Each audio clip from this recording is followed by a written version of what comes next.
Hello, my fellow Earthlings. Hello.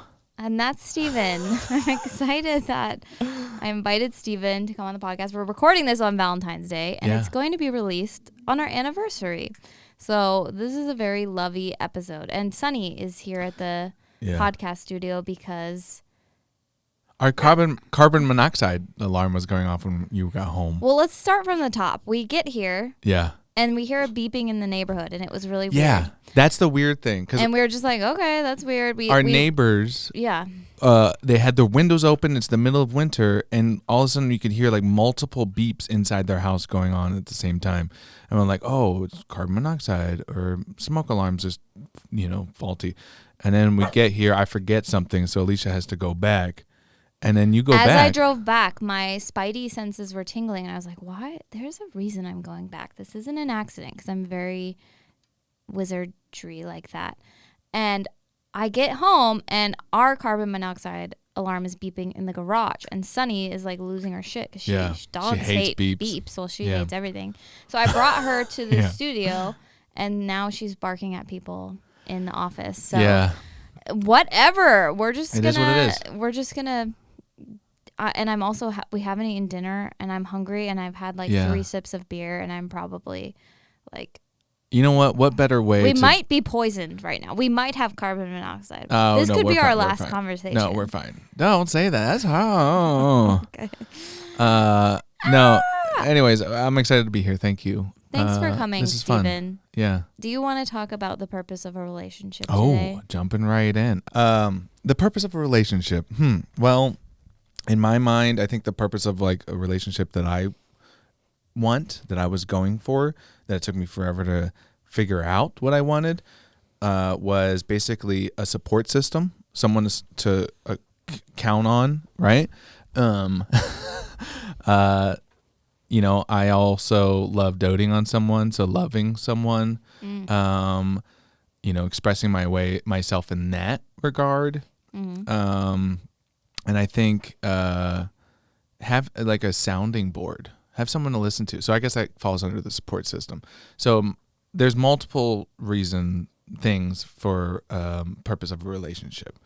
I think those are my ones that I can think of right now. That's a very sexy answer. Thank you so much. And I couldn't agree more. And sex. Yeah. Well, yeah, totally.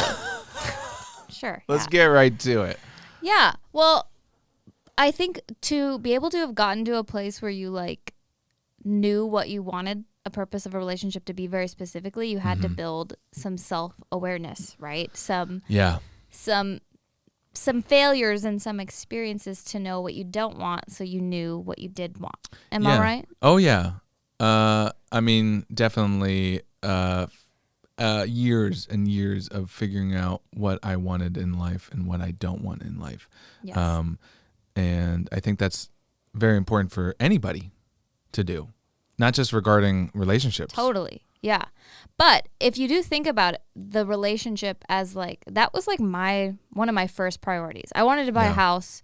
I wanted to learn piano, and I really wanted to find a partner who was all these things: supportive, loving, was easy to connect with, all the things you said. Do you think that's in like our DNA?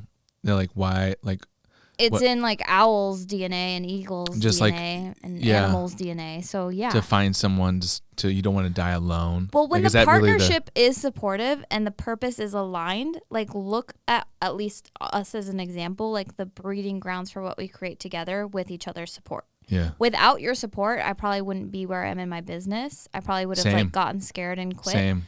Yeah. So it's like when it's in alignment and when you're living in that purpose of a relationship and not confusing it for another purpose. Did you just use my last? I was going to say, did you use my last name? My dance teacher used to say cornfusing all the time. That's a first. I've never heard that one before. Well, I started by saying it accidentally, and then I was like, let's just roll with it. What were we talking about? Because, again, I have purpose of a relationship, being self-aware. Being self-aware to create it. Yeah. And so I want to tell you guys one, I agree that that's the purpose, right? The purpose is to be a support system, have a loving connection that, it's giving. It's what you, like you said, you like to give your love. You like to love on someone. It's not about what you're getting and like me. It's like, ooh, it's just so enjoyable to give love to someone. Yeah. And that is like the pinnacle of love, and the most confusing part for most relationships, because most people are self-focused. What can I get? What are you giving me? Are you giving me comfort? Are you giving me security? Are you meeting all my needs? And so this is where, especially for women, and you can tell me your perspective on this, but I used to think, before I was self-aware, the purpose of a relationship was more about status, more about status. How so? What do you mean by that? just like, I'm not single. For a woman, being single is like having a deathly disease. I get that. It's like a plague on your forehead where you're like less worthy, less everything if you're single. It's a insidious thing that's only in women's conditioning. So if a man's single, they might not experience that. They might, but I don't know, because I've never been conditioned as a man in America in this time period. So for me, when I was single, I had to work through all of that shame and all of that desperation of like thinking I needed a partner to feel better about who I was. Because the truth was, I didn't. So you were looking outside of yourself. I had been my whole life up until that point. Until I decided no more of this shame shit, like no more of this desperation shit. None of this shame shit. I want to feel confident. I want to feel secure in myself, whether I have a partner or not. And I kind of came to terms with like, I might be single for the rest of my life. It was a little dramatic, but it was also very useful, because I was like, if I never find the partner I want, I will die happy. I know I will be okay. I know I will be fulfilled and take care of me and have my back, and I'll be happy. Yeah. And I readied myself to say no to anyone who wasn't what I wanted. So when you showed up in my life, I was ready to like say no. I remember that. I was like, okay, it's going to be hard. I was like ready to say no to the first 10 guys that came my way. And then I did it. Oh boy. You just out here with 10 guys. Well, if you think about it, just I made this drastic shift from being willing to say yes to anyone for that status, for that approval, for that comfort and illusion of security, to empowering myself to say no if you're not what I want. And I felt excited. I felt like I had a secret. I felt this like energy coursing through me that was like, I have the power to say no. Like, you might not be what I want, and that's okay, and I'll be okay. Yeah, so what's your opinion from a man's perspective about all of this? Because it's a little different for y'all. You're conditioned to be less insecure, less desperado. I mean, I only know my experience, like what happened, like what I was looking for. And then, of course, like you know, we're similar, and we've talked about this, is like I was, man, I just dated like way over 10, for sure over 10, you know. You was a hoe. I won. No, it wasn't over 10. But, you know, I dated, and then I got to a point where I was like, I don't want this anymore. Like, I don't want this constant thing. I got to stop looking for it. And so that was when it like happened, and it same for you too, right? But I was doing the opposite. I hadn't dated. I was not dating anyone for over a year. I wasn't like constantly dating, so that was, you know, the thing. I think it was more just like, oh, I matched on Tinder or something, and then I would, you know, go on a date, and it wouldn't go well or whatever. But also another thing too is like, I personally am like a person that like will, if I want the date to go well, I'll like change to who they are. And I'll be like, oh, this makes, okay, you want to drink? You want to do shots? Yeah, let's do shots. I'm a party animal, right? You would abandon yourself and your authenticity. And I think that it got to a point where I was like, oh, I hate this. Yeah. I don't like this. But as a man, like I can't speak for all men, right? Unless they appoint me. I can. I am in the running for president of men. God, I'm sorry. I'm just,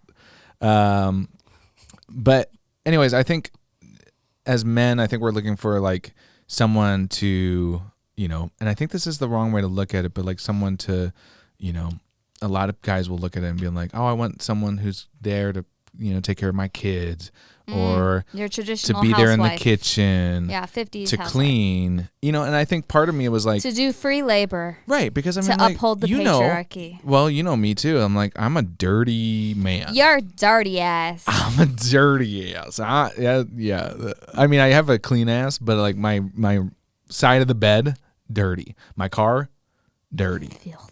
Is disgusting. Sometimes my office, disgusting. Disgusting. And so yeah, part of me was like, oh yeah, I want someone like I'll get better when I marry someone, right?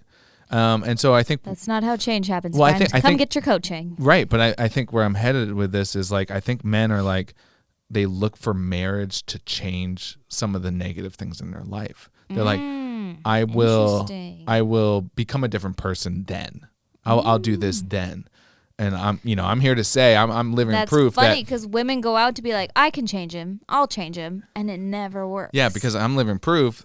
Like I was a messy guy. I'm still Yeah. a messy guy. Yeah. I mean, like we should take pictures of my side and your side of the bed. I did do that in New Orleans. Remember? Did you? Yeah. Oh, I didn't remember that. I think you got mad at me. Maybe. You were like, don't show people that. Was that after we got engaged or before? I don't know. If it was before, I was very nervous. My nerves are very on. We're nervous. Yeah, we will nervous.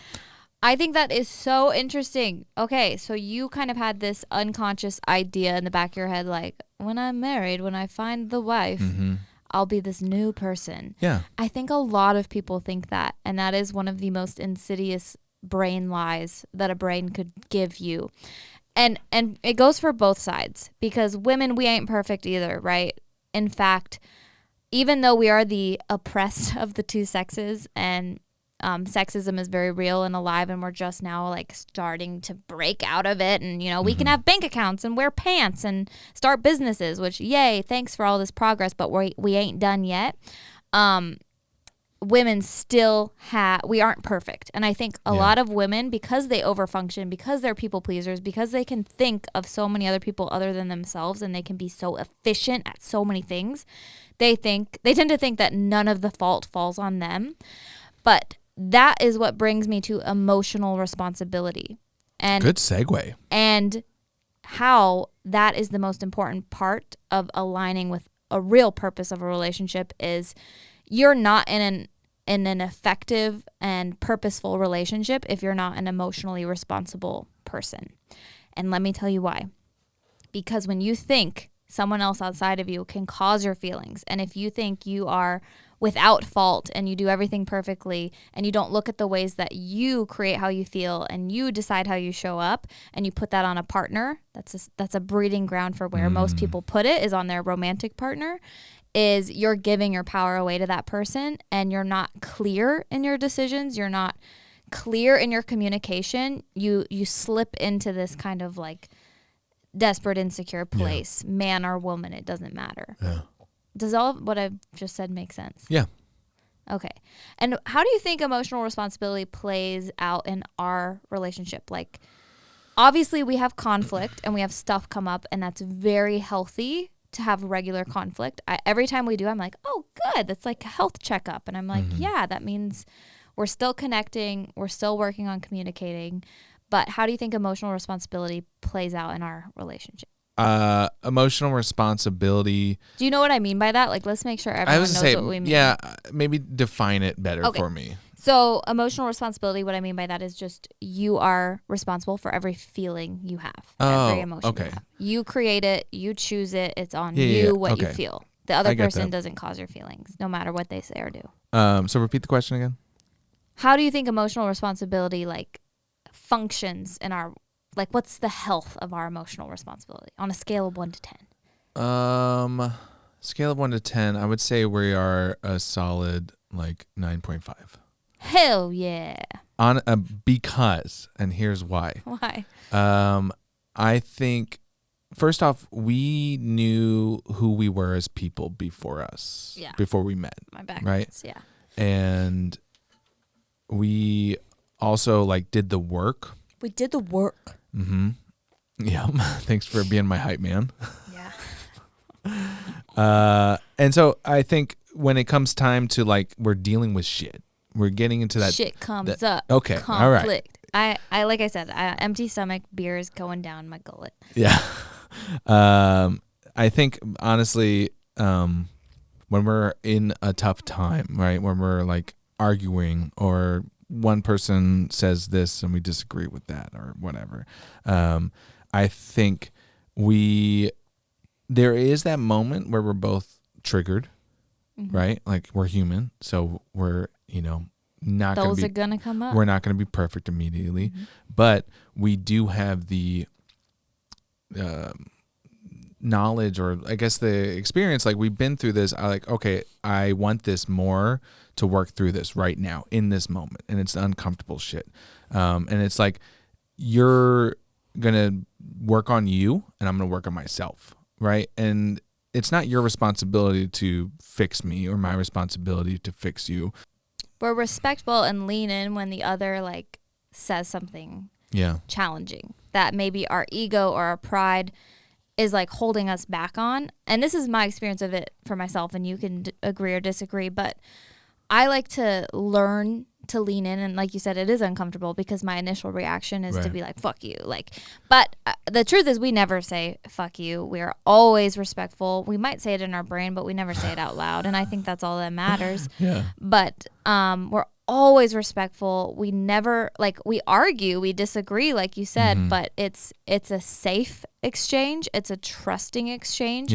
So we can have that communication that gets us somewhere. And I think like you're saying, it's because that bottom intention is like to have each other's back, to be on each other's side. It's not to fight. It's not to be right. It's not to prove someone wrong. It's not to change and control and manipulate them. Because if that's your intention, communication crumbles. And so because we've done this work on ourselves, that intention remains strong and it always remains respectful, and we're able to lean into the discomfort and actually learn something. And I think that's what ignites our growth so rapidly. Is if I didn't have someone right there like calling me out of my shit, like when I was starting my business, Stephen would always be like, so what are you gonna do?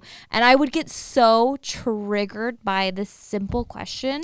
But if I remained in my ego and just were like, oh no, but like if I stayed getting mad at him and didn't lean into that like trigger, I wouldn't be on the other side of like, oh, okay, so I'm having a really hard time like taking action, and this is how his question is helping me, and he's not trying to hurt me, right? Because that's what our brain, our fragile, wounded brain always thinks someone's trying to attack us, and that's never the case if you really go to the heart of the intention. Do you remember a time when we were going to Girdwood, and I think you had just started your business, and I was excited about it because that's like one of my favorite things to talk about is someone's entrepreneurial endeavors, is business in general. And basically I said like, ooh, so I was like, here's a good conversation starter. This will be fun. And we're very different people. I'm a person that kind of like wants to talk during car rides. And you're a person that kind of wants to like stare out of the window and chill, listen to go music. into my mind castle. Yeah, go into your mind castle. And so I think there was one time where I was like, oh, I got a good conversation. Even though you were in that mind tower, the palace, and I was like, wanting to have a conversation. I was like, what are you going to do this week to get further in your business? And that was one of the questions. That's still a pivotal moment because I'm like, okay, I need to know exactly where you are in a certain space instead of like jumping the gun, right? Is that a correct phrase for that, jumping the gun? But I mean, I think there's things I'm not the best at, right? I mean, I'm like being messy for one, but also I'm like learning. And I think those are like the moments. And it's like, okay, I said this, it triggered this, right? And that was like something that like you've worked through, but also at the same time, I've kind of learned like, okay, let's, how would, she's been a little anxious when it comes to business or certain situation or certain topic or whatever. Maybe think about your question or your topic that you're going to bring up before you present it. You know what I mean? So stuff like that, I think there's like learning. So, I have 2 points to add to that though. One is that I would say it's not a bad thing. You don't always have to like guess and be in your partner's head of like, oh, she's anxious about this, so maybe I would say don't do too much of that from just my professional opinion, because those triggers are windows into the growth we need. Our partners are our mirrors that show us like what we need to be working on, and they usually beautifully mirror the stuff that we're avoiding, that we're uncomfortable with, that we would rather just like not face. And I think that is our opportunity to face them. So right when you're trying to meet all the needs and tiptoe around triggers, you're not helping them and you're not helping yourself.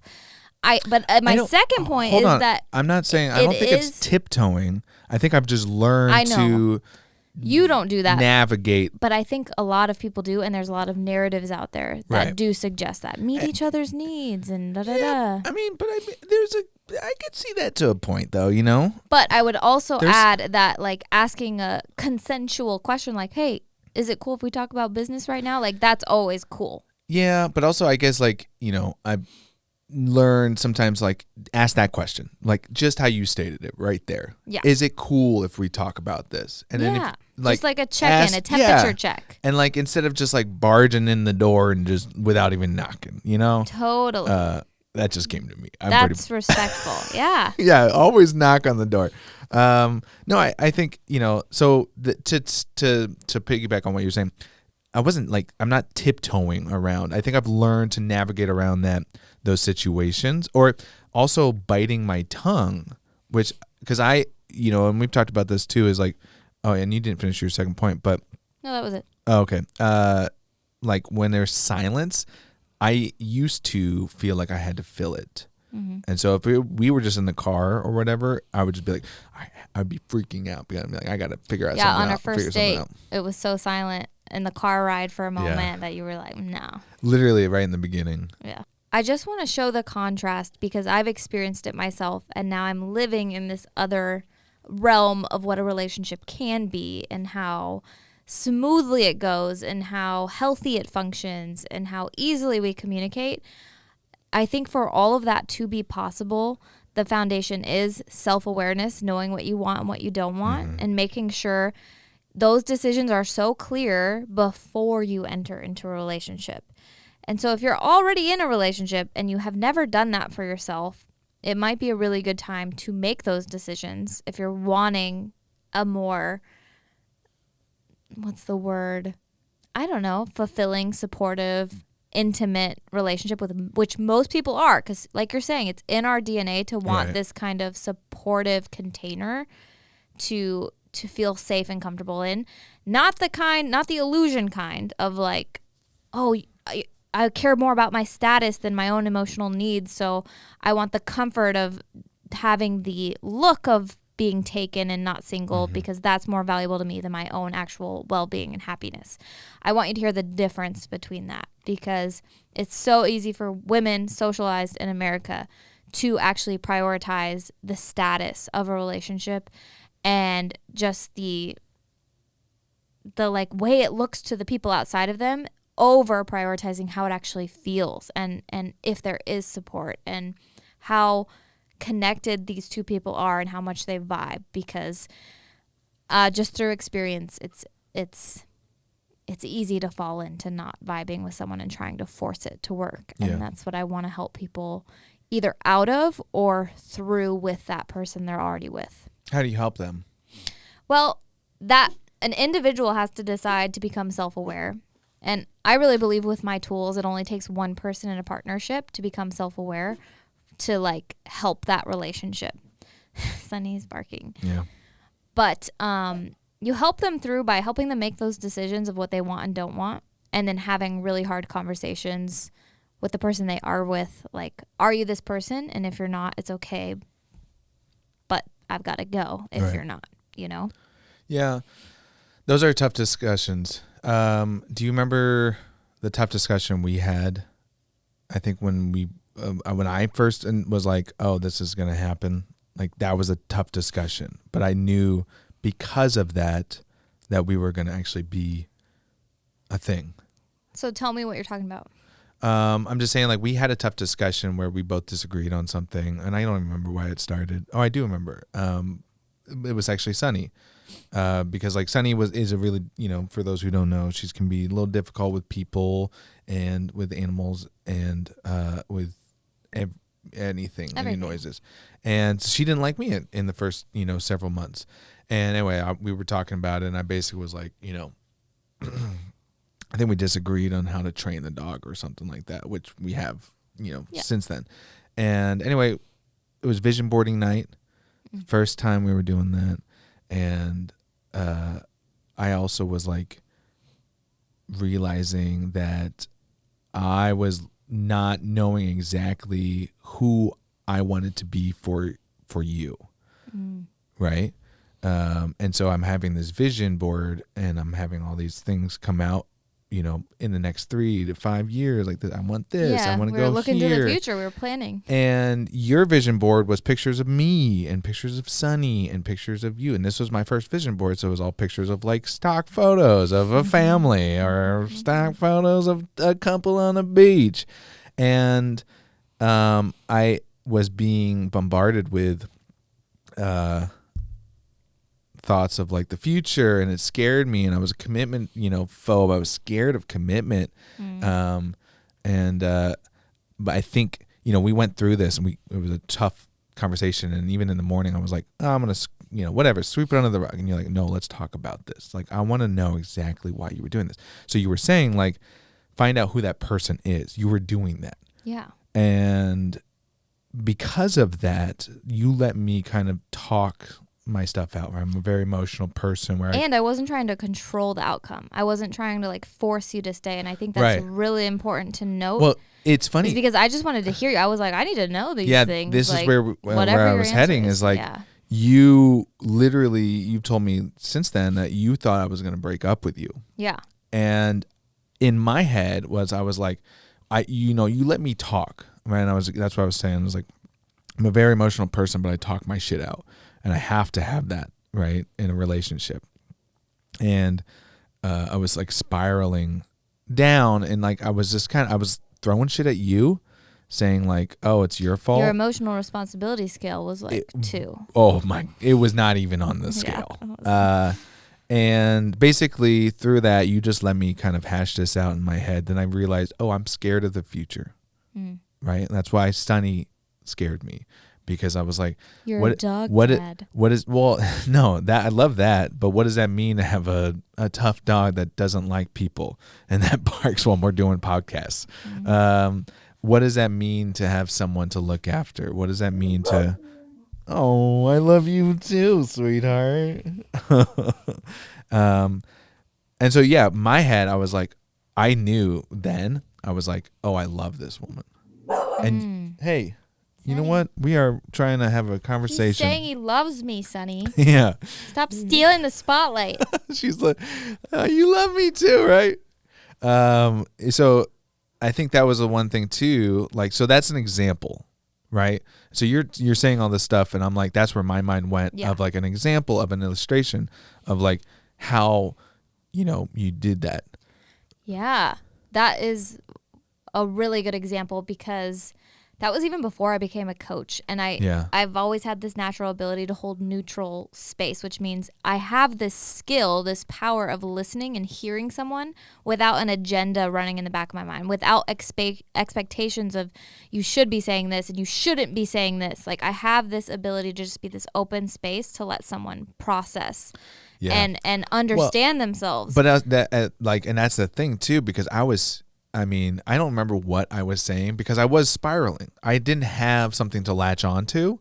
Yeah. Right? I didn't have my reason why. Yeah, I wasn't reactive. I wasn't defensive. I wasn't scared. I was totally surrendered to like, if he breaks up with me today, I was getting mad at. I will be okay. I had already gotten to that point where I was like, I'm not scared if we break up. Yeah, I was getting mad at you. And I was getting mad at myself. I was getting mad at the freaking house, the dog. Like, I was just like throwing stuff on. You were looking for someone to hot potato your emotions to, which is what humans do. And so you let me, and you just sat there. And I gave you the opportunity to take responsibility for them. Yes. And you beautifully did. And you did. Could have been more graceful. No, I think that was your humanity, and everyone's humanity deserves grace. Yeah.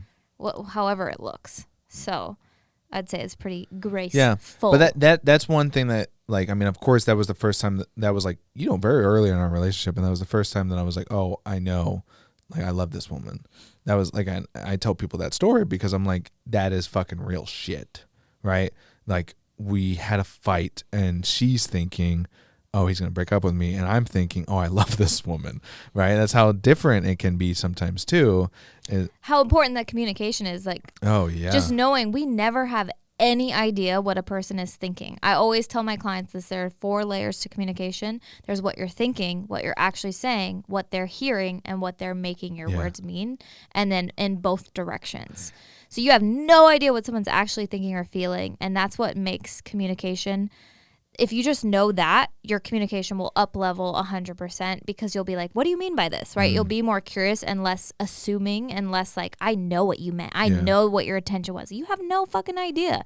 So that's what kills relationship and the ability to communicate, is just this judgy, like, assuming I know what you're thinking when you have no idea. And I just go into our conversations and our conflicts like, what do you mean by that? That even happened at our last fight. I like to call them arguments, not fights, or disagreements. Our last boxing match. Oh my God. Arguments, disagreement, conflict. I don't any remember. other word than and here's fight. The thing, We're not fighting. I don't remember, like, most of the time, like, we're respectful. We're not fighting. Like, raising our voices over. It's like debate club. But I think the one of the things was like, what was one of our last arguments? What were you just talking about?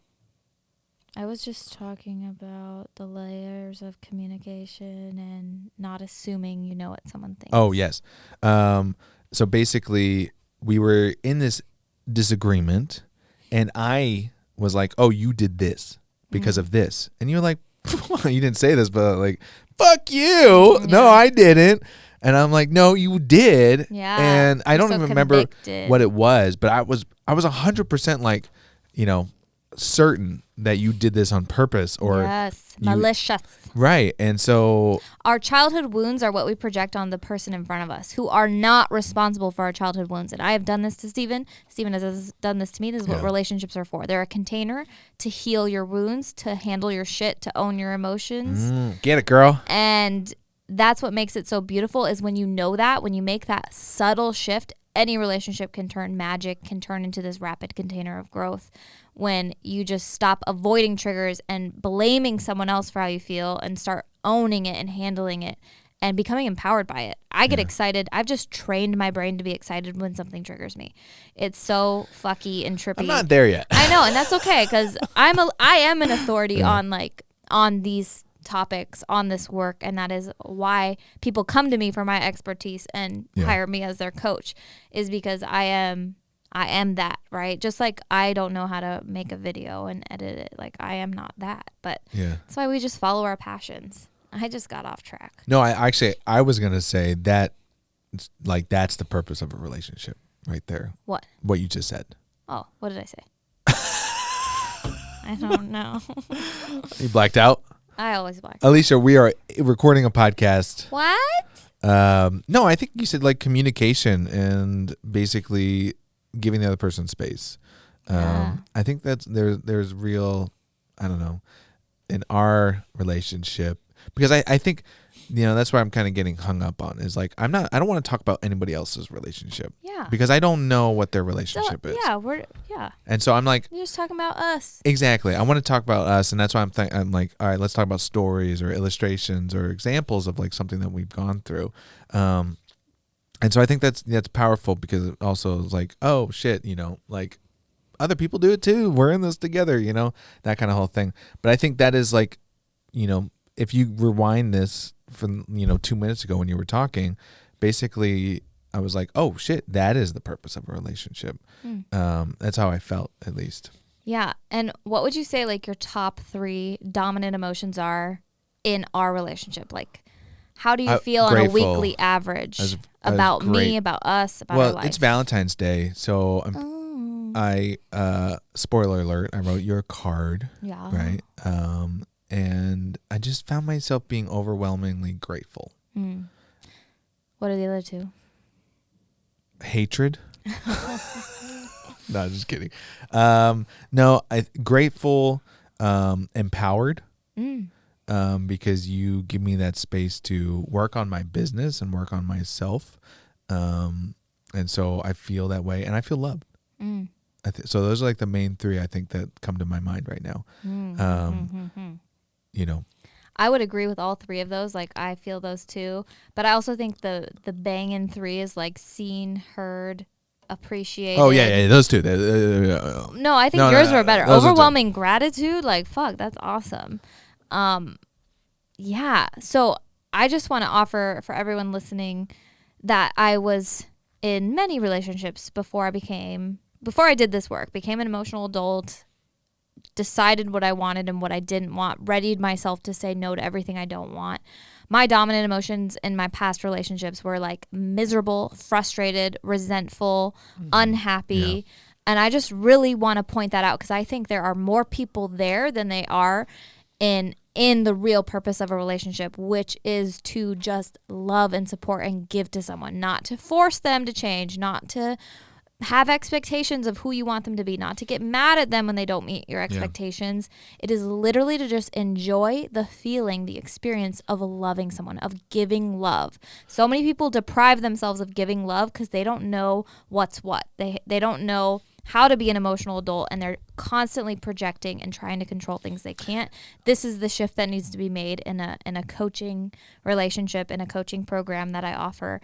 And I really want this for everyone because if you set up your foundation relationally, even if it's not romantic, this can be with your family. I've done this shit with my mom, who I want to have on the podcast. It can be with anyone in your life. And it's just a connection that fosters growth, that fosters empowerment, that is incredible. And the purpose of being alive, in my opinion, is to love people. And it is an honor and a privilege to love you, my friend. I love you. I love you too. Anything else you want to add?